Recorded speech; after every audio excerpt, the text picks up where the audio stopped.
with B-Bad and Brandon. Sick, mate, and we are fucking live, my friend. Awesome. Mate, I'll just go straight at it. 1990, you were here in Brizzy, kicking it off before anyone else. Yeah, mid-90s. Yeah. Yep. Yeah, mid-90s, like a lot of people of my generation, we come from traditional martial arts background, so I've got a fighting family. Yep. My father was a wrestler. Oh, wow. My uncle was the national boxing champion. My grandfather was a tri-service Army, Navy, Air Force boxing champion. Oh, So from six. six. So, yeah, I'm 48, nearly 48 now. So Yep. from six, it was the only thing available was traditional karate. Yep. Which I don't regret doing. And I Yep. did that forever. Yep. And I was Because at that time, like, karate was kind of the that was the thing, right? Yep. Thing, you know. Yep. Grappling sports were Non-existent. thing. Yep. My old man used to quietly say that, you know, he'd back wrestlers, and of course being a kid, I Yep. did whatever. But yeah, I did the whole thing with karate. Won a bunch of national titles as a junior. And lived in Japan and did the whole Hollywood movie thing. Wow. Out of a Hollywood movie. No way. Yeah. How old were you living there? I was 17. Yep. When I moved there. There was more people in Tokyo International Airport than I'd seen in my whole life. Because I grew up in the bush. No electricity. No Nothing. television. And you went to Tokyo at 17. Yeah. So, Geez, that would have been eye-opening. I was full on.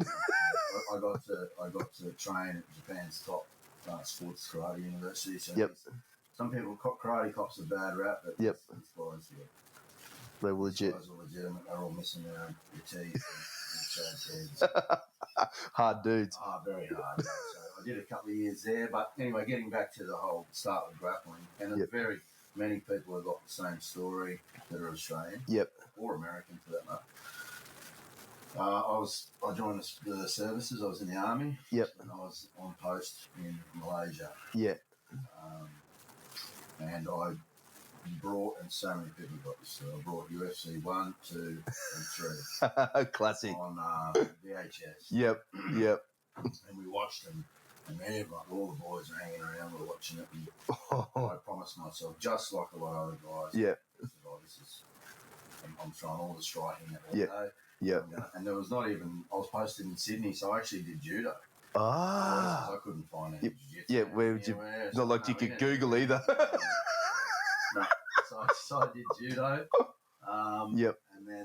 And so really, I suppose my first grappling experiences were in about 94. Ish. And then when I got posted from Sydney to Brisbane, that's when it really kicked off. Through a series of misadventures on Chris Hazeman, and that's just sort of from there. So we've had Chris on here as well. Oh, beautiful. I owe that man a debt that I can't articulate. He was an absolute legend. He is an absolute legend. Yeah, because Brando, who's here, he's done some work with PT coaching side of things back when he was running the PT school out of there. And Brando actually went through his school back then. Yeah, he got me sweat away with my search for fitness. And back in the early days, he was doing the same sort of RTO thing, but for security. I lived with him. Yeah, no way. He really, and it was all, back then there was hardly, Kenny Dunstan, a few of the boys were teaching jiu-jitsu, but that was about it. And Chris was invitation only, and we were all just rolling out of the police academy. I'm not sure if he said that, but it was yeah, he was doing some coaching out there, right? He was what do they call him? Like a PT. But there was some solid dudes there. He was there. Dave Wilkinson was there. He went to the Olympics for judo. All big men. And of course the guy that run the show, Big Billy Turner. Who was an absolute legend in that sort of circle. So it was that. And that's where I met my wife too. I met her. She was a recruit. And a copper.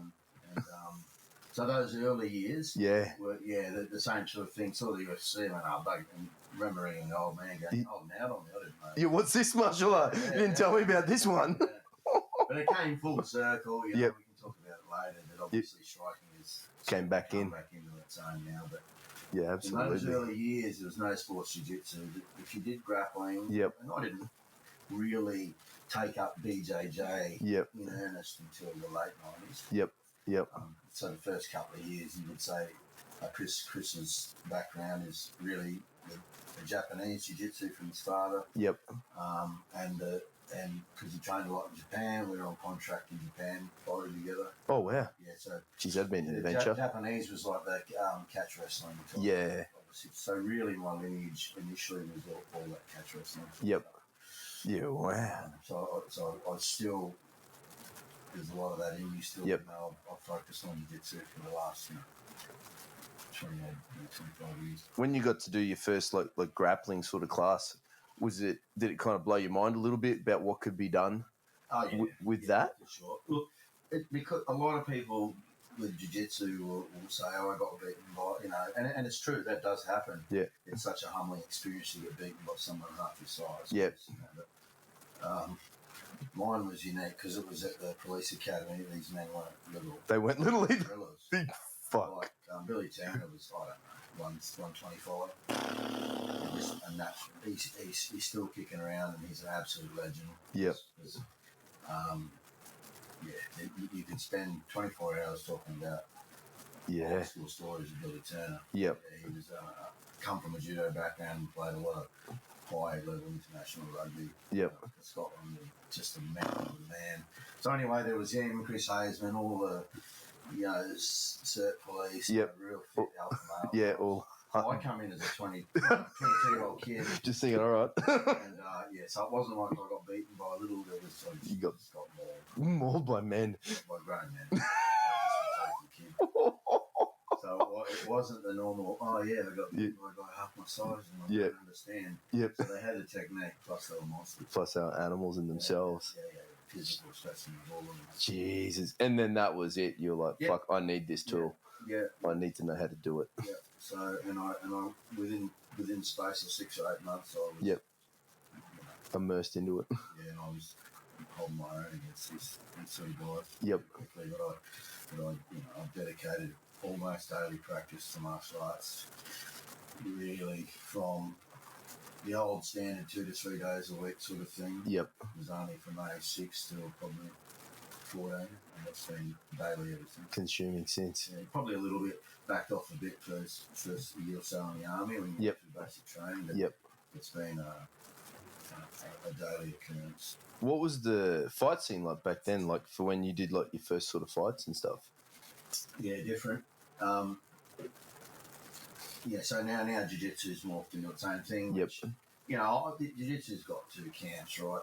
It's got, self-defense. And I'm more of the combative. Yep.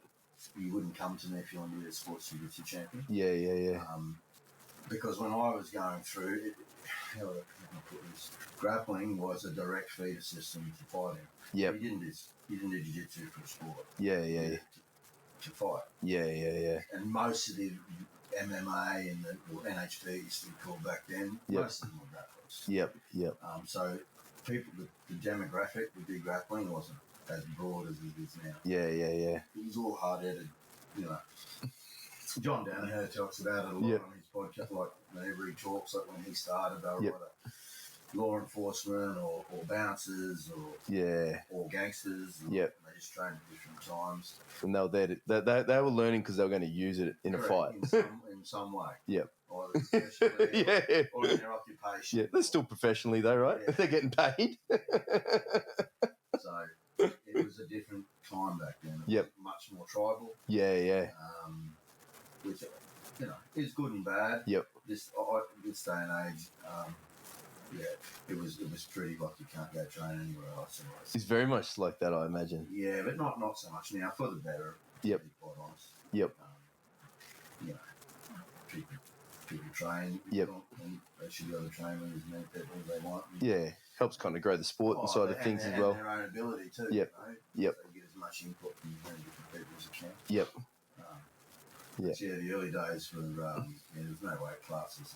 So what was that like fighting? Well, when I fought in Japan for Chris, you had to be over 90 kilos. Yep. At that time, I was only about 88.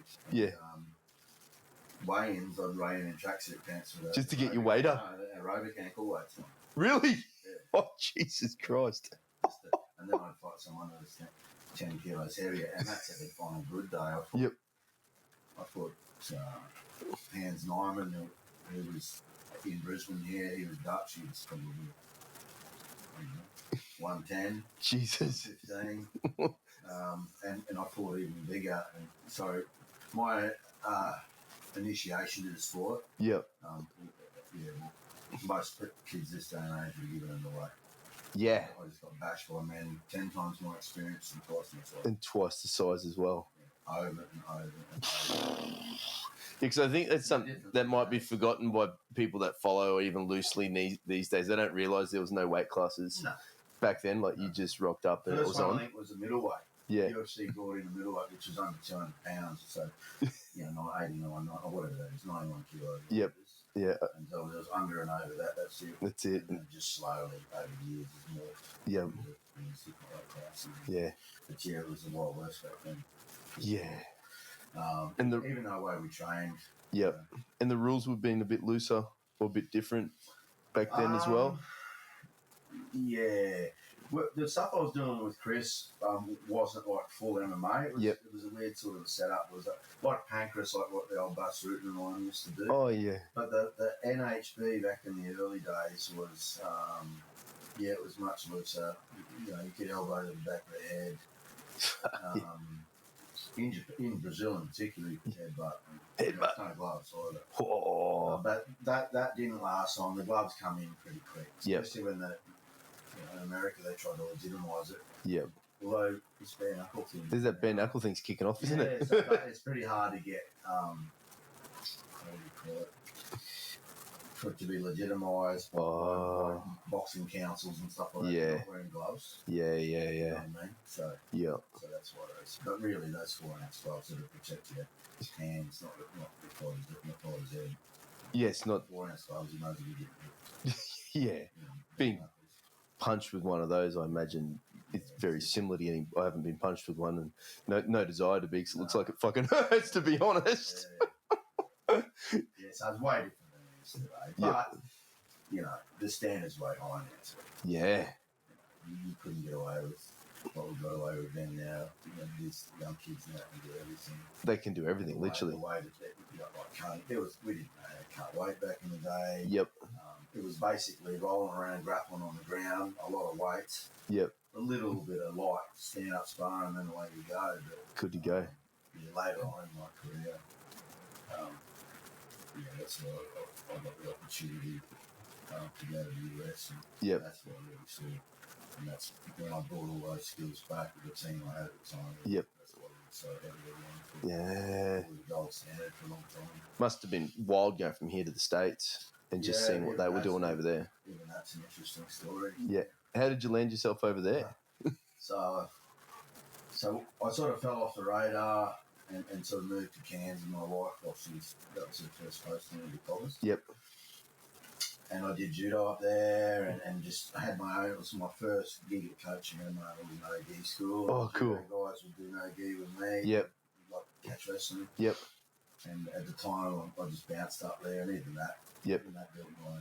That's a good time to practice, right? I was on the job training. Especially in those days, it built my warrior spirit. Yep. For sure. It's like running your own movie Roadhouse up there. Yeah. So when I came back to Brisbane and started wanting to resume my fighting, and all of a sudden there was all these weight classes, and I fought at welterweight, like 77. I'd been my only fighting experience was fighting gorillas. So and you got to fight. Long story short, when it was legitimised, I came back on the scene. I just, was reasonably successful. Yeah. At that lightweight, and I ran out of opponents. It's not a spot that there's now. Yeah. Geez, that must have been nice squaring off the first guy who was actually your size. I was only fight only went for about 15 seconds.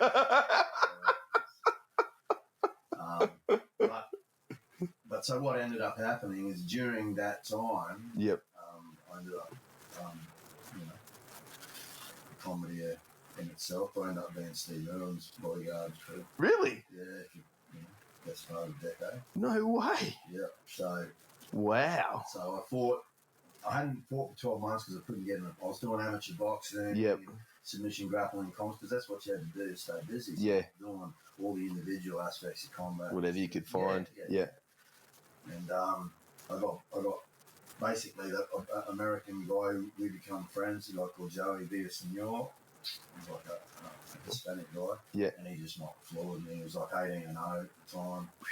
And his coach ended up being the legendary Greg Jackson. No way. Yeah. So Greg saw me in the dressing room. And said, I don't know, he's just trying to make me feel better. He's such a lovely guy. Yeah. He said, oh, mate, you can do this, and this. You have this ability. And I said, oh, thank you. And I said, I'd love to take you out to America one time. And I said, oh, yeah. And then he obviously knew about the Steve Irwin team. Yeah. Being American. Yeah. I said, yeah, sure. And it was hard. Like 2 days later, I'm showing a guy around and beat me from pillar to post. Yeah. And his coach around the zoo. Around the zoo. Steve thought I was invincible. And he goes, I want to meet the guy who cleans you up. Yep. So, and he was that kind of man. He rolled out the red carpet for Greg and the boys that were here at the time. Yep. And it was basically a conversation between Greg Jackson and Steve Irwin. Steve said, I'll sponsor him if you go up to him. I thought that's when my career went. When I saw I was the first out of town. So before George St. Pierre, before Rashad Evans, way before John Jones. Yep. I was the first guy from out of town to go and train there. Yeah. Whoa. In the World Gym. Yep. And there was like vagrant side to side. Yep. Heroin addicts passed out in the corner, and it was out of control. It was awesome. Fuck. So, and that's when I saw these. All of a sudden, these guys are bombing up. They got gloves, shin guards, and they're MMA sparring. And no one, to my knowledge, in this country was doing that. It was doing that. Doing jiu-jitsu, and then they was do a bit of that. Yeah. A bit of boxing over here, and that's. And I come back from that first trip. I did 8 weeks on that first trip. Yep. And fought over there on the Indian reservation because it was still illegal at the time. Oh, so that's how they loopholed around it. Unless it was UFC, most like King of the Cage and all that. Yeah. They were all on reservations. Oh. All on casinos, which are all Indian reservations. So they can do their own rules. Yeah. Wow. What were those fights like? Yeah. My first one, I went out to. So you get your pump up music and you go out. It was at the end of the fight card was at the end of an all-day bender of car. It was like a car show, a metal show. Oh Jesus! And we had like these little planks of wood because it was all mud and broken glass and everything. We had to walk out on these little planks of wood. And my walkout music was these drunk sort of Mexican mariachis. Just really? Strumming the guitar or something out there. And the cage had red dust all over it from the cart because it was all out in the desert. Yeah, good. At 9 o'clock at night, still daylight. Yeah, wow. And I fought a kid called Cruz Chacon, who was a WK World Kickboxing champion. Oh. And purple belt in jiu-jitsu. Yeah. And went the distance and won that one. And nice. So my career for a time into like all covered in red dust at the end of it. And I thought I hit the big time coming to America. And for the main event win, they give me $200. That was it. Oh fuck. Yeah. So I fought a bunch of times in America in the last sort of 4 years of my career. Yep. So I brought that back, the correct training protocols. Yep. I brought that all back after my first 8 years. Yeah, right. Stint, and that's why I reproduced killers in those days, guys like Colin Oak. Yep. Adrian Pang. Yeah. You know, Damien Brown come along later in the scene, Yep. Ben Hill and all those guys. Yep. Yeah. And we were the first team, I'm going to guess. Stuff kids take for granted now. Yep. Doing what we call shoot boxing. So we were kickboxing, takedowns. Yep. And we based our grappling bases on the wrestling, not the jiu-jitsu. So dictate. At that time, no one in Australia was doing that. So everyone knew if you fought something, we were in condition and we can't wait. Yeah, and you did it smart as well. Yeah. So yeah, that Greg Jackson, the meeting Greg Jackson was really that was a changing moment for yourself. Yeah, especially watching the way he coached. Yep. Affected the way I taught. Yeah. And back then, was he a known name within the coaching scene back then? He come onto the scene locally he was. Albuquerque, Mexico. Albuquerque being full Mexican. Yep. The fighting town. Yeah. So it was weird. Those boys in the early days, like Diego Sanchez, Jardine, those kind of lads, Joey, they were like mini celebrities in Albuquerque. Were they training there when you were there? Yeah. Oh, wow. I helped Diego get ready for the first Ultimate Fighter. No way. Yeah, and that's when it took off. Yeah. Because Diego cleaned everyone up on that. Greg Jackson. And Greg got a lot of notoriety early because of his personality. Yep. Back in those days, the narrative was all about Tito Ortiz and the Punishment Crew, and they were really brash and loud. Yeah. Greg Jackson's like, he carried himself like a high school librarian. Yeah, normal looking dude, right? If not the other way. Yeah. And he taught himself out of the book, so he never had a coach. No way. He taught himself out of the book. It's super. Jeez, he's thinking different, isn't he? Very smart. Very smart man. Yeah, so it was very interesting. Because most of my training growing up, so he resonated strongly with me because I didn't really have a coach. Right? Yep. I just basically did everything out of self-motivation. Yep. No YouTube back then. No. So I had a fair degree of success. Like, yes, Chris Hayes was my coach. Yep. For about the first 12 months, and then I was off on my own. Yeah. So meeting a guy that's so successful, and Greg Jackson's technical ability is incredible. Like, people don't think about that. They just see him as a tactician. They don't know he's like everybody. He's a little guy. So, and you just got to look at who he's coached now, right? Oh, correct. Yeah. You don't seem to see him as much these days. Yep. But, obviously, it's changing. Yep. Even other coaches he's influenced, like for us, Harvey. Yep. He spent a lot of time with Greg when that collaboration was so good. Yeah. So he's would have been some wild training back then, I imagine. Yeah, because even the altitude, the Albuquerque, I'm probably of course, just the city itself is 5,000 feet above sea. That makes a difference, eh? Oh, for sure, living like we do. Yeah. And they got these things called the Sandia Mountains. Yep. Ominous. If you ever watched, what's the show that was built in Albuquerque? Breaking Bad. Yeah. That's in Albuquerque. You often see it there, like an ominous set of mountains over the city. Yeah. And that's, I don't know, that is 10,000 feet. And on my first trip there, I got there on a Friday night. Yep. So all jet lag, and Saturday morning I was at 10,000 feet doing hill sprint. Trying to find oxygen somewhere. Yeah, I was coughing up blood and all sorts of shit. Fuck. Yeah, just because I wanted to do what they were doing. Yeah. Being the new guy in there. It was 3 hours of running. Yep. Through these trails up in the middle of nowhere. So, fuck. Yeah, savage. So they trained hard as well. Yeah, mate. Yeah, it was like all vest up. No headgear, just gloves, shin guards, and injured it. 3 or 4 times a week it was like that, and then the other, maybe 2 or 3 times was pure grappling. But all no gi. Yep. He developed his own system. Yeah. Martial art, really. With his own grading base and everything. But oh, wow. Yeah, not classically trained with yeah, savage. Damn. So, someone like Matt Wars with Diego and stuff.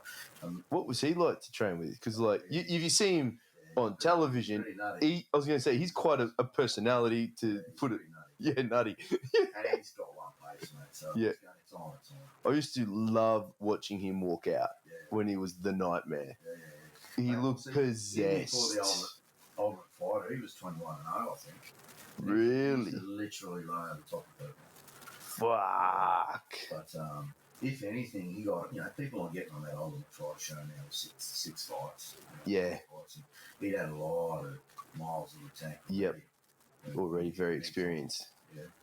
But getting back to Greg, that Diego having that success on that first show, and then Keith Jardine was on the second show, but he didn't win it. He was right up there, and he made friends with the guy who won it, which was Rashad. Yeah. Rashad come across, and Nathan Marcourt. Yep. He used to come down from Denver a couple of times, once, actually every weekend he'd come down. Yep. So there was some heavy dudes. Damn. And I showed enough to belong. I was really proud of that. That'd be a cool memory for yourself, looking back on all those sort of things, and being a part of it. Yeah, At the time, were you thinking, obviously you're already doing some small coaching in Cairns before, but were you starting to think bigger coaching? I already had integrated I was already coaching. Yep. trying to think of the timeline, mate. I went there and started going there in 2004, 3. But I built integrated up over 2 or 3 years before. Yep.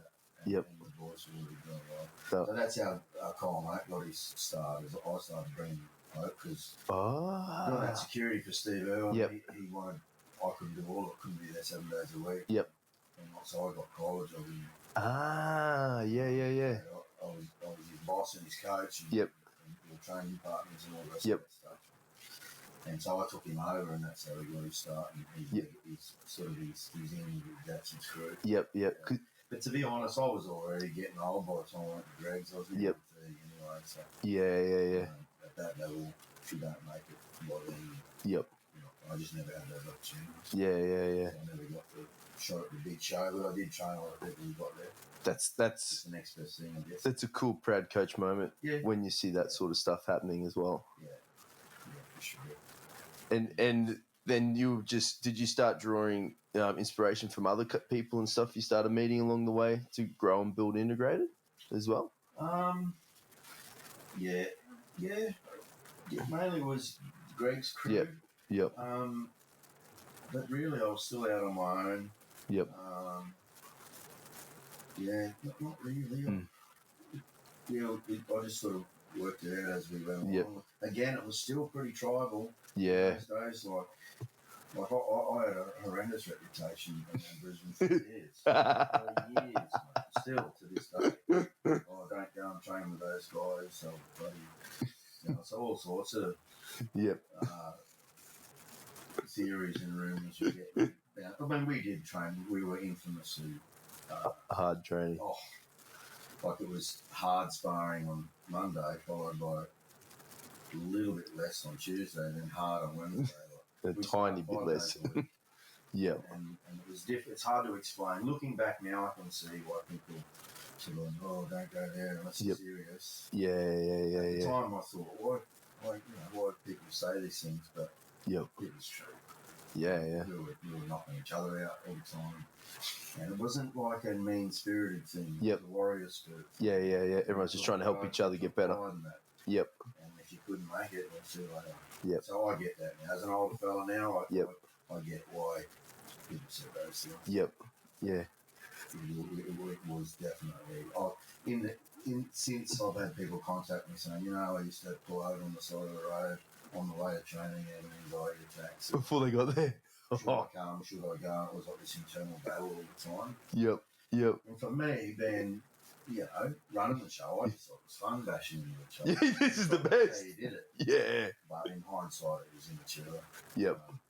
A lot of guys who could have really reaped the benefits of training just fell through the cracks because of the severity.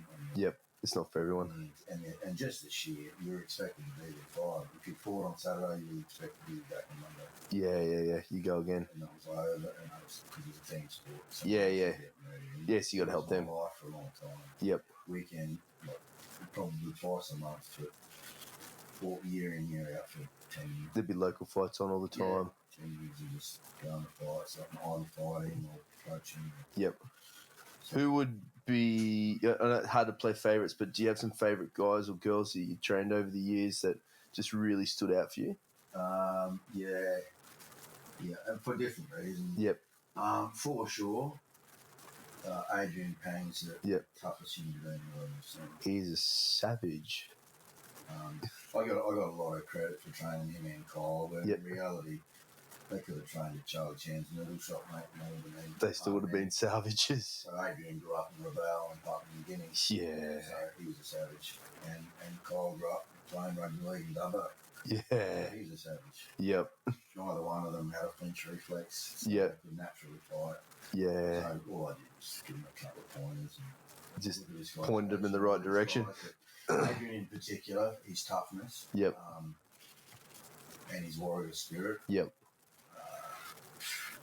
I've never trained. I've trained other guys that you can say objectively are technically got this or that, but in terms of sheer toughness, which is the quality I admire more than anything in anyone, not just physical toughness, mental toughness. Yep. He stands head and shoulders. Yeah. Above anyone. that I've coached like that. Like, I'm just being objective about it. It just is. And is he still fighting now? I don't know, mate. I haven't spoken to him in a long time. Yeah. But I would say, I feel like somewhat semi-recently, at the very least, in the last year or two, he's still thrown around. I don't know. I know he still trains very Yep. hard. But I don't know. I don't think he's fought in a couple of years. Yep. But shit, I'm 48 and he'd be for a retire. Yeah. So, he's still doing it, kudos to him. But yeah, he gives a real, because young kids use that a lot. That's in a warrior, and it's overused. Yeah, you got to earn that. Got to earn that warrior sort of thing, hey? Yeah. Was it when you, to go back, like, for you to hang up and not fight anymore competitively, was that an easy or a hard decision for yourself? To be truthful, mate, if I'd had a proper, like, I'd had all these bits, like I had Greg Jackson, that's a period of time. Yep. And I can talk about my jiu-jitsu influences in my later years. Yep. Not once. I had a wrestling coach here, Ian Miller, as well. He helped me a lot. But I really haven't had a long, and obviously Hazy in the early days. Yep. But I haven't had never have had like a coach. Yep. Like I have been for other people. Yeah. So I don't know if I would have been, if I was plonked in this day and age. Yeah. Proper coaching and that, where I could have gone. I certainly think I could have gone further than what I did. Yeah. But again, when I started hitting my strides, I was already getting into my 30s. And that whole you can't be a slave to two masters. It resonated strongly with me. And my last couple of fights, especially the last one I had, and it was a big win, fractured cheekbone against someone I wasn't supposed to beat. Oh, wow. He was undefeated and went on to claim some big scalps after I beat him. Yep. There was just nothing. Yeah. I remember I had my hand raised and I had to fight through adversity. And, yep. I looked like I had a stroke. One side of my face was collapsed. Fuck. I felt nothing. Yeah. And a week later, I was back in Australia and it was a decent card, which wasn't unusual in the early days. We might have had 5 guys on one card. Yep. And just the feeling of achievement when they won for me, and I just went, wait a minute, what am I? So I realised that really was what steered me. Yeah. I could have probably fought a few more years. I did retire pretty young. Yep. 32 or something. Yep. But I thought, no, I'm naturally a better coach than a fighter, which is a lot like when you're young, it's hard to admit that. Yep. Yep. I'm a way better coach than anything. Yeah. And you could feel that sort of enjoyment you're getting more so for the coaching than the... and seeing the boys and girls. I've only trained a couple of them over the years. Yep. Watching the boys do well. Yep. Yeah, it was like a real raw emotion, almost as much as it was for them being in there. And I went, I'll pull up here. Because basically, the boys were great and tough in their own right, but in those early days, I was using them as punching back. Yeah. Until they got good enough to punch me back. Yeah. There wasn't a lot of forethought in it. Yep. I wanted them to get better quick. Yeah. From that angle, I was coaching well. Yep. I don't want to just have these guys being terrible. Yeah. And I'm sure I really didn't put everything into my coaching. Yep. I think focusing on coaching and then focusing on jiu-jitsu kind of happened at the same time. Yeah. Because Integrated started getting very big. Yep. And Steve Compton was there doing the striking, and I just had a meeting with the boys and told me I hadn't put on a gi in years. I was a brown belt for 8 years or something. And I said, I'm going to put the gi back on, and I'll focus on the grappling aspect of the wrestling and jiu-jitsu for the team. So we've got a few more specialists. Yep. So that's how that happened. I sort of really embraced jiu-jitsu. Yep. From about the year 2003. Yeah. But yeah. And absolutely love the jits stuff still. I do love it. I for a lot of different reasons. It's definitely grappling-based arts in terms of self-defense are more accessible for a broader demographic.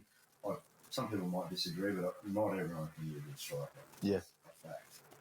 It's just some people can hit the bag and go to a boxing gym in 10 years, and in 10 years' time, they've still got a flinch reflex. Yep. And they don't like getting hit, and they don't have,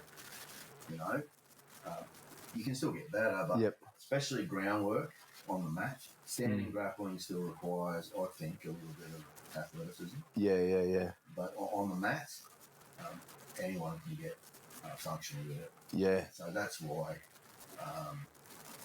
for that reason, like going full circle, and I classify myself now more as a traditional martial artist. Yep. Like when I was a kid. Yeah. Like those values and all that sort of thing. Yep.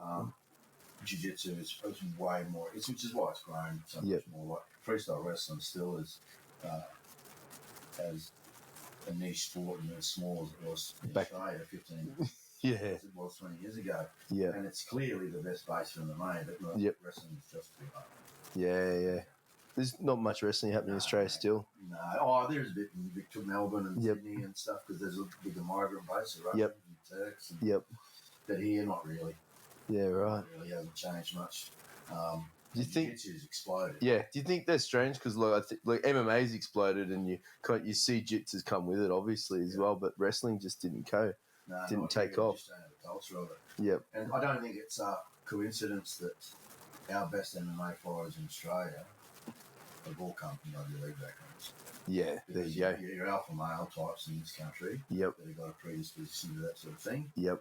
Usually go and play rugby league. Yeah, exactly right. So, Volkanovski and Tuivasa and all those boys, Whitaker, they're all semi-professional rugby league dudes who changed over. So they're and they shoot good double legs because it's just a footy tackle. Yep, exactly. And they've plenty of mongrel in them. They know how to be hard with big dudes trying to fucking squash them.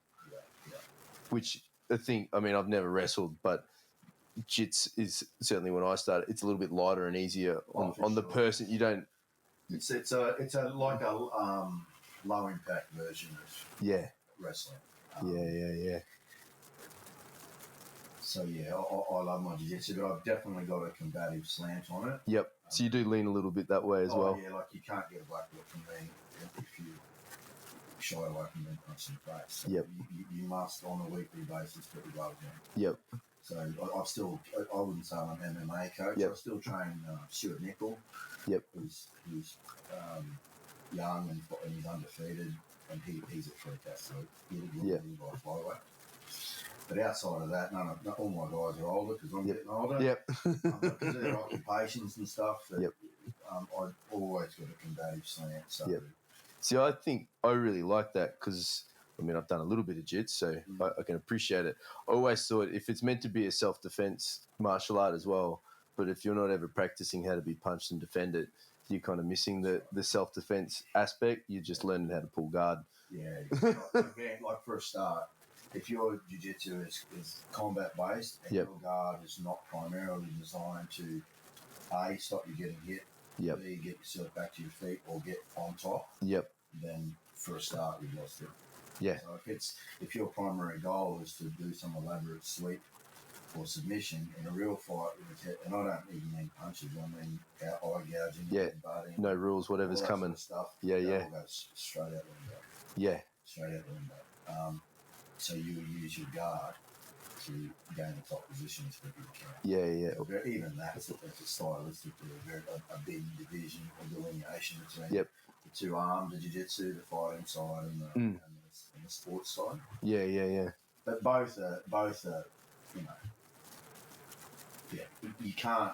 You hit the nail on the head. If you're going to do it combatively, you need to do it. It's the methods in the training methodology, if you like. If you're not throwing punches at each other, it's like spontaneous knife defense. If you don't pull the rubber knives out and actually roll with it, all you do is talk about it and practice prearranged moves, you're going to get stabbed and killed. Yeah, literally. Do you guys do that? Yeah, play with that stuff as well? Always. And we call it knife jitsu, so they'll be rolling and I'll just throw a rubber knife in the mat. First one gets it wins. Correct. Sometimes they get disarmed, but again, unless you're doing, and we don't do it often, maybe once a fortnight. Rubber knife on the mat. Yep. Because of my occupation and a lot of the boys, a lot of us are in the prison system. Yep. We're more likely to be confronted in that than in a middle of a local grappling camp. Yeah. So we do what we focus on and do what we're more likely get exposed to.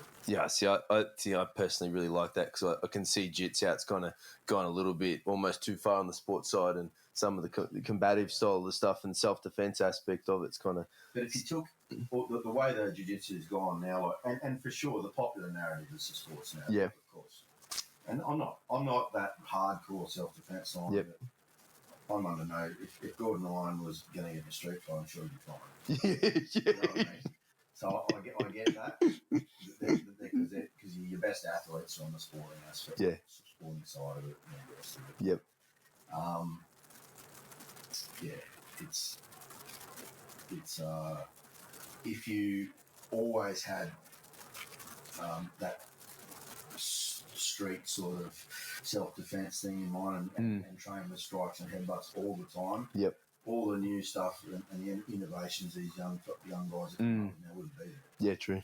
So, no way, in my opinion, would that leg lock scene come about because it was always strikes. Yeah, so yeah. You never have the opportunity, time to develop it because you just get whacked. You get punched in the head all the time.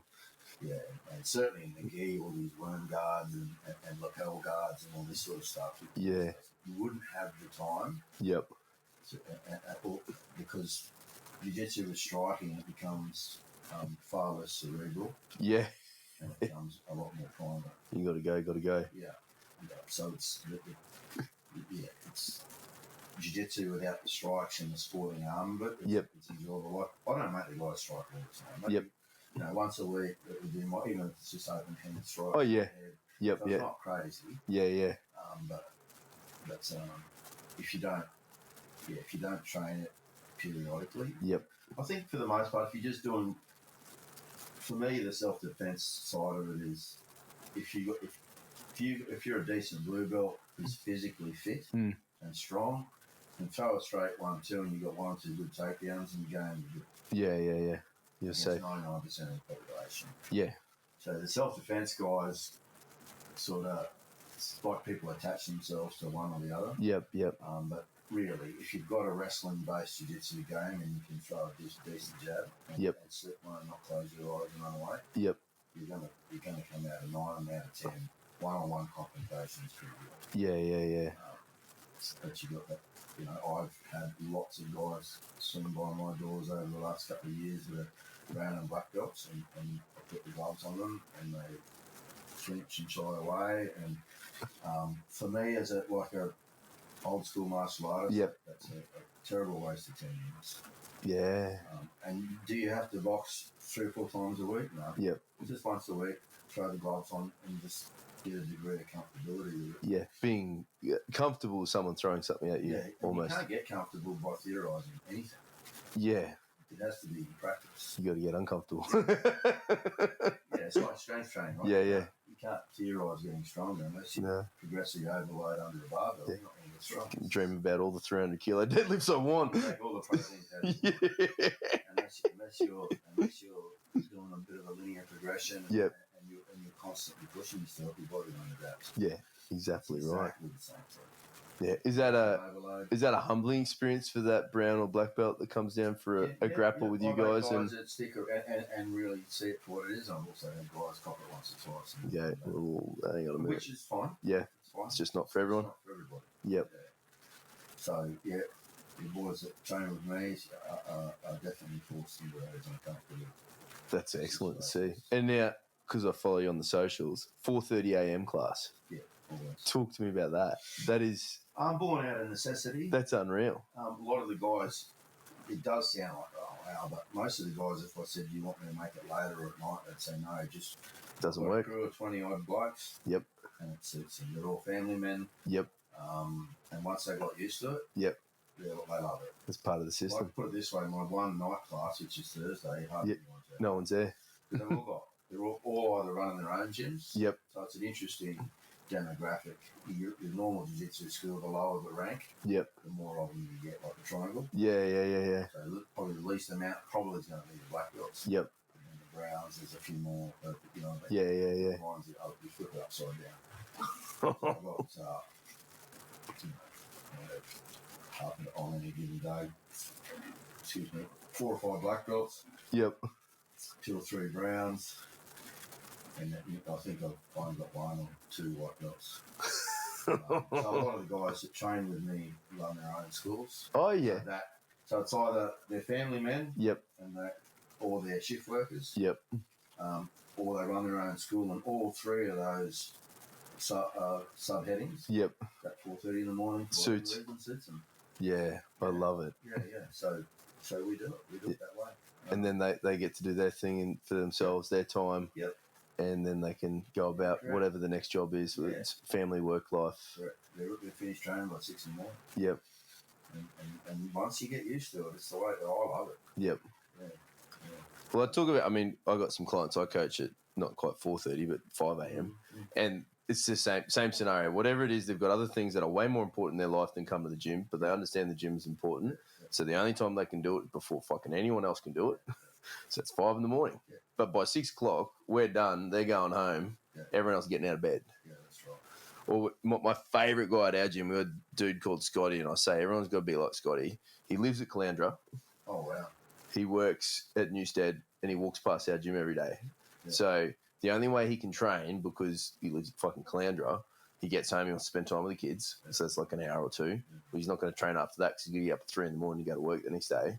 But he walks past our gym. So he figured he can get up a little bit earlier, so 3:30 instead of fucking 4 a.m. or 3 actually. I think he gets up instead of 3:30. And he comes, trains at our gym for 30 minutes before he starts his work day at 6. Yeah, that's absolute savage. Yeah. But it's like that same example. Like, well, I got very similar. There's a couple of boys. One young fellow in particular, Toby, he works over at Waco and he lives on the Gold Coast. Oh. And he travels to Redcliffe. Yeah. From the Gold Coast to train at 4:30, and then goes halfway, really, in essence, halfway home again to Waco to work by 6:30 in the morning. Fuck. He doesn't do that and I wouldn't expect him to. Yep. Too far, but he does that 2-3 times a week. Got to have a lot of respect for someone who's willing to do that. He drives past 50 different places. Yeah. Yeah. He just, for whatever reason, likes that sort of environment. And my environment these days, it's very, it's like anything. It's not everyone's cup of tea. Yeah. You've got to be a certain type of person to.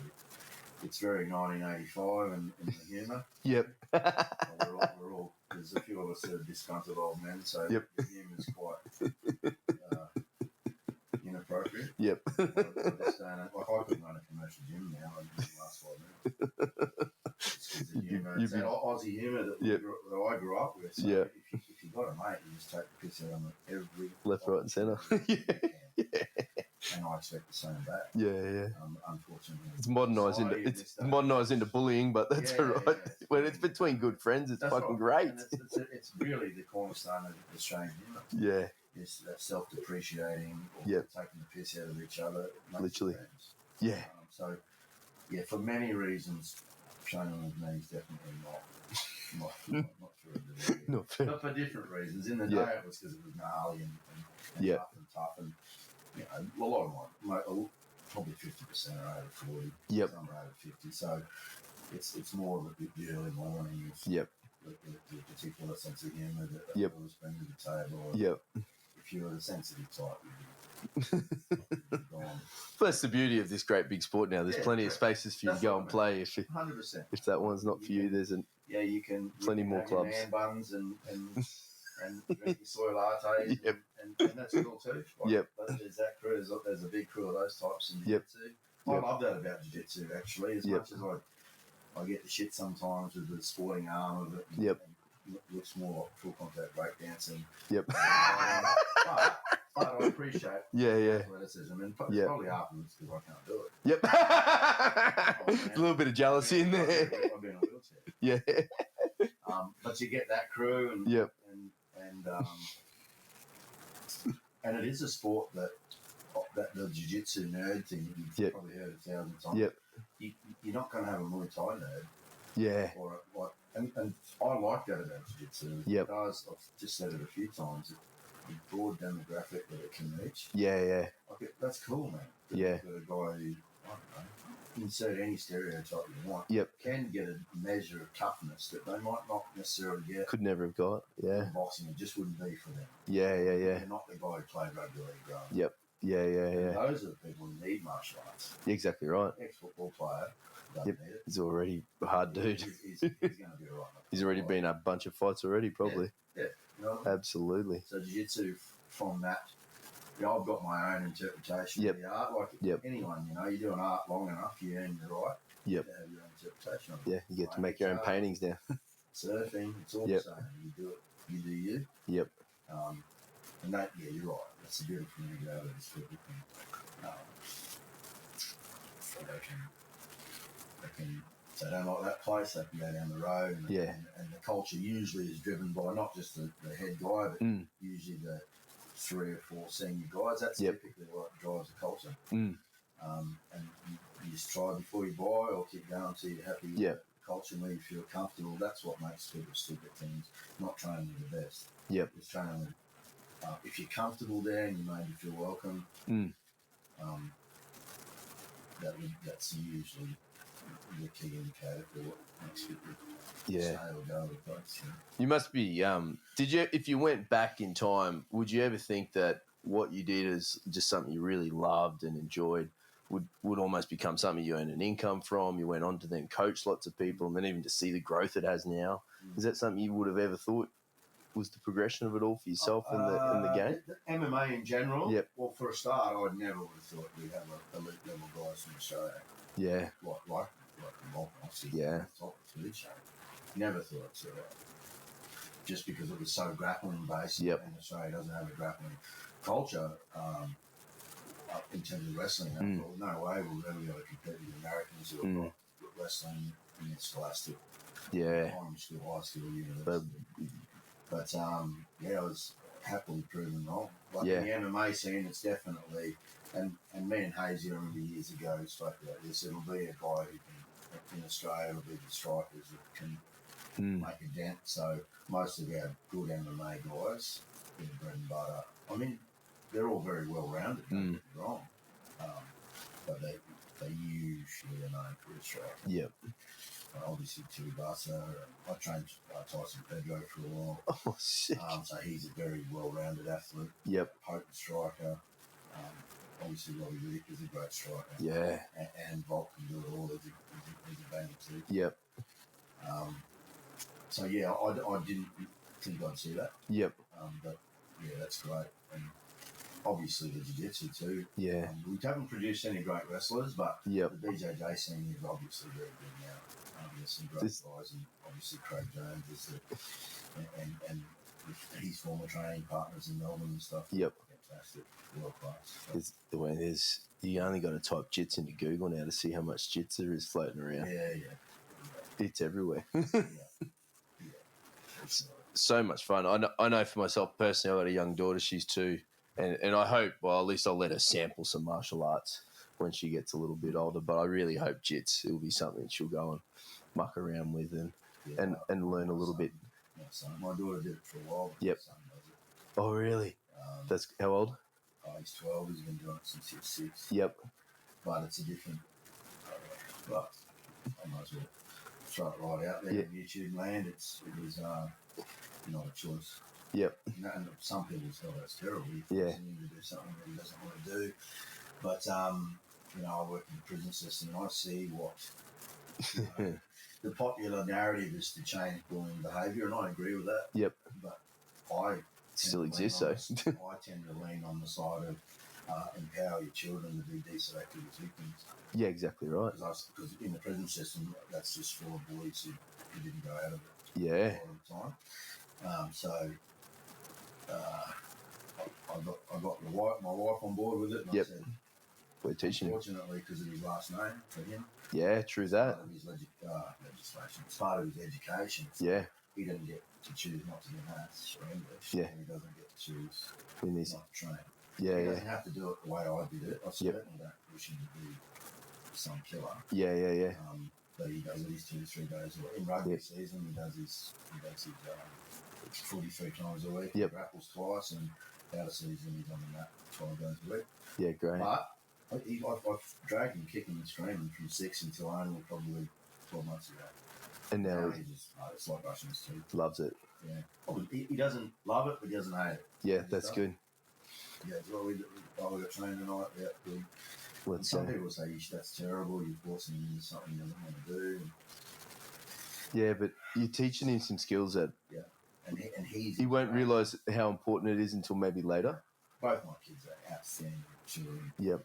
But his interactions with adults because he's been around.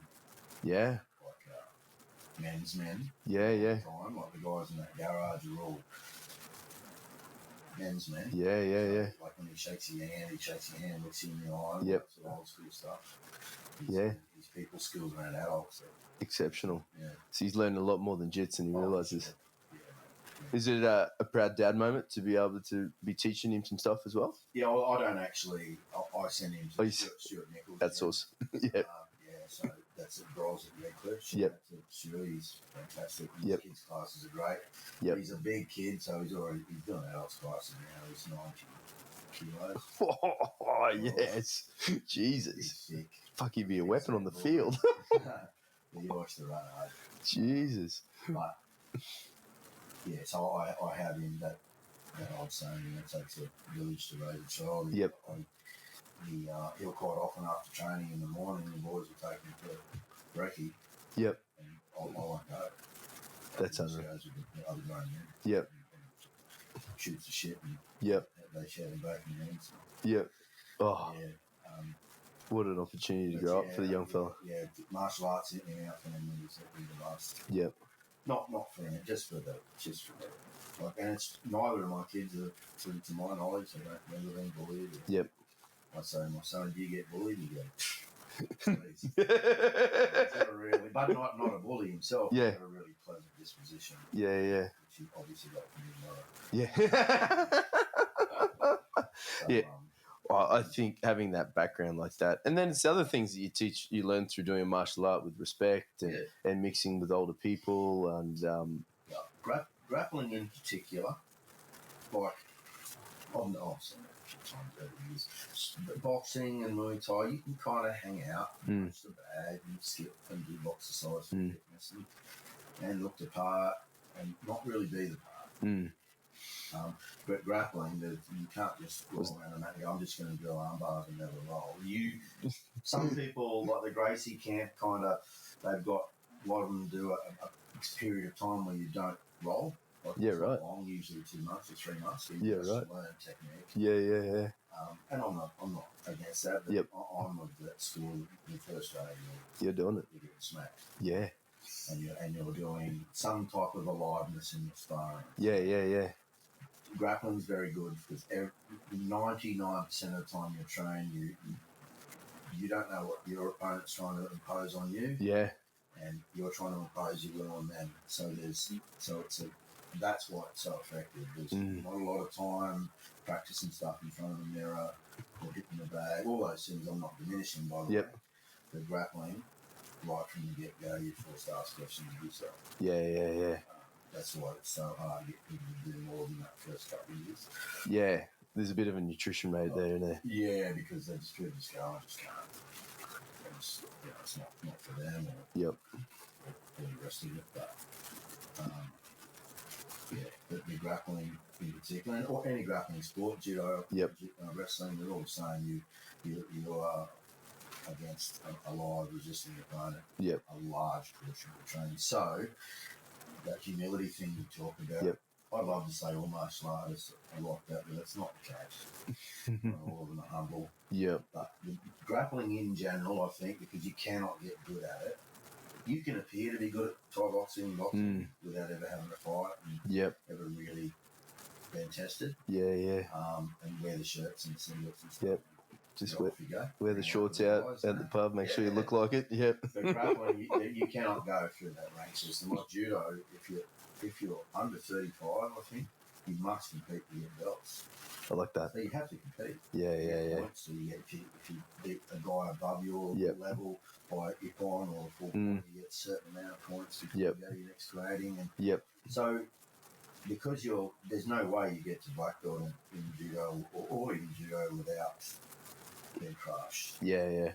And that process, that tempering of your spirit, I don't know anyone who's jiu-jitsu's got some pretty cool people at that elite level. Yeah.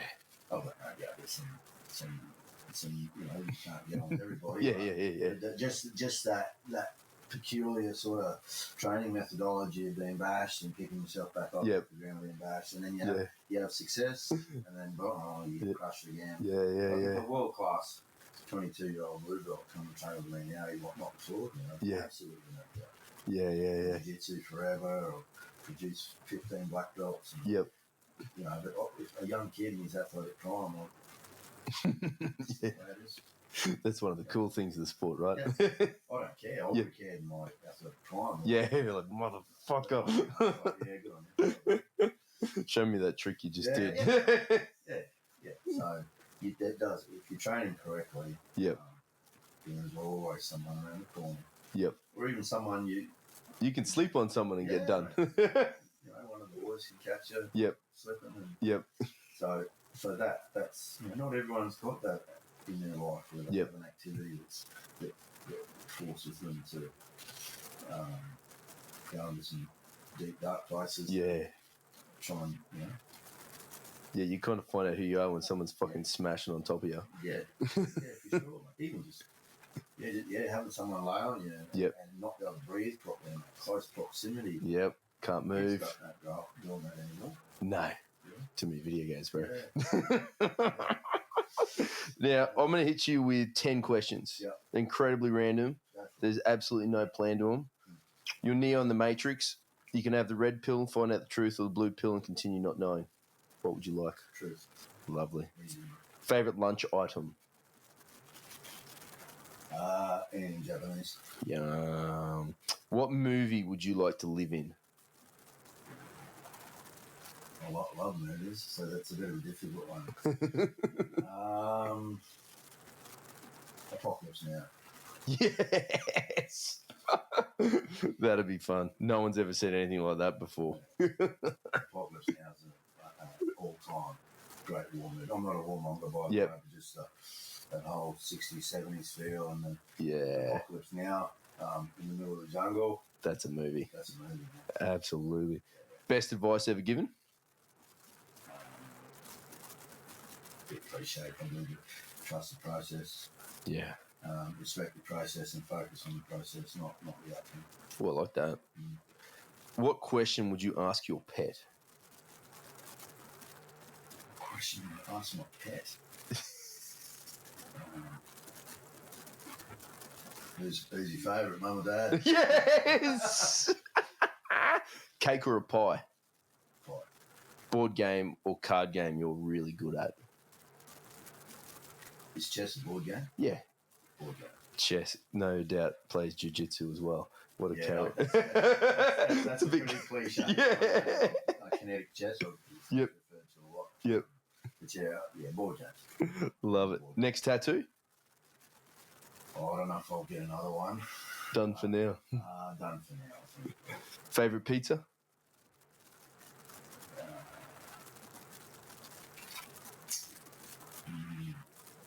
Probably Supreme. Simple. Pineapple? No pineapple? Pineapple. Yep. You got 1 week to live. What are you doing? Spend every minute I can with my kids. Love it. Love it. Brother, that's it.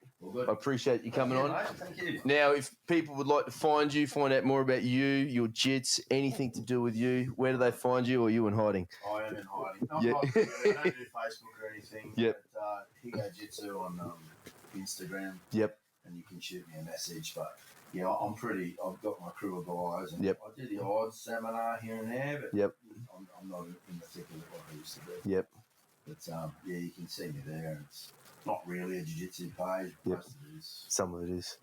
Love it. 4:30 squad. 4:30. Sweet. Thanks very much, brother, man. All good, bro. Thank you. You are a savage.